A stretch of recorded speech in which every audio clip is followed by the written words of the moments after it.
तो क्या Iran Trump को मारने की कोशिश कर रहा है? क्या ये खबर सच है? आज के वीडियो में हम यही जानने वाले हैं, तो इस वीडियो को पूरा ज़रूर देखना। तो यूएस की मीडिया रिपोर्ट्स के मुताबिक इजराइल ने अमेरिका को एक इंटेलिजेंस भेजी है जिसमें वो कह रहे हैं कि ईरान जो है वो पूरी अपनी तैयारी कर रहा है कि ट्रंप का कैसे असैसिनेशन किया जाए। ये इंटेलिजेंस के बारे में तब पता लगा जब यूएस ने दोबारा से अटैक शुरू कर दिए ईरान के ऊपर, और ईरान ने भी यूएस के ऊपर अटैक दोबारा से शुरू कर दिए। तो जो वॉशिंगटन है ना, वो डोनाल्ड ट्रंप की हत्या से जुड़ी साजिशों पर काफ़ी समय से नज़र रखे हुआ था, लेकिन जो अब इसराइल से जानकारी आई है ना, वो एकदम नई और सरप्राइज भी है। तो मतलब मेरे हिसाब से तो अब ज़रूर डोनाल्ड ट्रंप की सिक्योरिटी बढ़ा दी गई होगी, बहुत ज़्यादा बढ़ा दी गई होगी। ईरान क्यों ट्रंप के पीछे पड़ा हुआ है, अमेरिका के पीछे पड़ा हुआ है? ये सिलसिला सिर्फ अभी 2026 वाली ईरान और यूएस की वॉर से शुरू नहीं हुआ। इसके पीछे का कारण है 2020। जी हाँ, 2020 में अमेरिका ने एक ऑपरेशन चलाया था जिसमें उसने ईरान के जो जर्नल थे क़ासिम सुलेमानी, उनको मार गिराया था, जिसके बाद से ईरान ट्रंप के पीछे पड़ा हुआ है। और अब तो ईरान बहुत ज़्यादा गुस्सा हो गया क्योंकि उनके टॉप लीडर की हत्या कर दी गई थी फरवरी में, तो उसके बाद वो बहुत ज़्यादा गुस्से में है। तो ट्रंप ने रिपोर्टर से बात करते हुए कहा कि वो मेरे को मारना चाहते हैं और उनकी लिस्ट में मैं टॉप पर हूँ, ये ट्रंप का कहना था। तो जैसे कि मैंने कहा था कि डोनाल्ड ट्रंप की सिक्योरिटी बढ़ा दी गई होगी, जिस वजह से नेटो की समिट से लौटते वक्त टर्की से, जहाँ पर नेटो की समिट थी, वहाँ से अमेरिका लौटते वक्त उन्होंने अपने पुराने एयरफोर्स वन हवाई जहाज़ पर यात्रा की, नए जो कतर ने गिफ्ट करा था उसमें यात्रा नहीं करी। और इसके पीछे रीज़न क्या दिया गया? Security reason. डेफिनेटली सिक्योरिटी बढ़ा दी गई होगी। तो ये प्लेन का स्विच क्यों हुआ? क्यों डोनाल्ड ट्रंप ऑल प्लेन पे गए? क्योंकि सीक्रेट सर्विस जो थी यूएस की, उन्होंने कहा था कि जो नया वाला प्लेन है ना, जो कतर ने गिफ्ट किया था, उसमें इतने अच्छे सिक्योरिटी सिस्टम नहीं है। मतलब है, सिक्योरिटी सिस्टम है उसके अंदर, पर जो पुराने वाला है उससे कम है, जिस वजह से डोनाल्ड ट्रंप अपने पुराने वाले प्लेन से ही दोबारा यात्रा करने लग गए।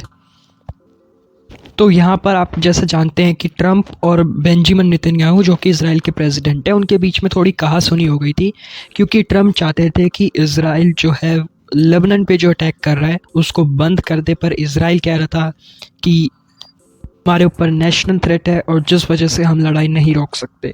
तो उसी के चक्कर में दोनों के बीच कहासुनी हो गई थी। लेकिन अब ऐसी खबर आ रही है कि मामला जो है वो शांत हो गया है और दोनों ने अब फ़ोन पर बात करी है, और जल्द ही बेंजामिन नेतन्याहू वाशिंगटन के दौरे पर जाएंगे।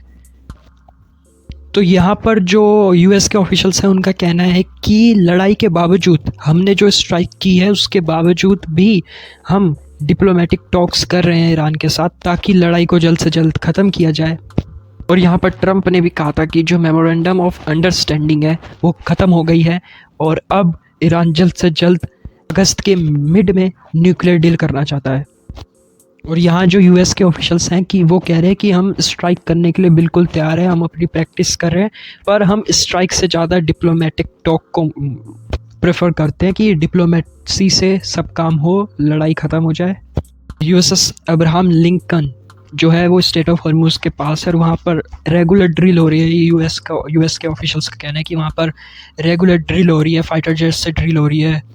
उनका कहने का मतलब है कि हम अगर कोई भी स्ट्राइक करने के लिए बिल्कुल तैयार हैं अगर ज़रूरत होगी, लेकिन हम डिप्लोमेसी को ज़्यादा प्रेफरेंस देते हैं। तो इस लड़ाई के बारे में आपका क्या कहना है, कमेंट सेक्शन में ज़रूर बताना। और अब मेरा जितना अनुमान है कि अब अभी और थोड़े दिन लड़ाई चलेगी, और इनफैक्ट थोड़े और महीने लड़ाई चलेगी, और इससे इंडिया पर भी इफ़ेक्ट पड़ेगा।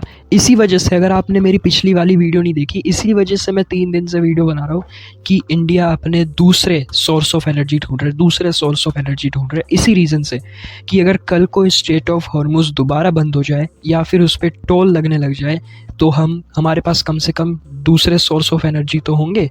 जैसे वेनेजुएला हो गया, अमेरिका हो गया, उसके पास रिज़र्व है, वो कह रहा है हम बिल्कुल देने के लिए तैयार हैं।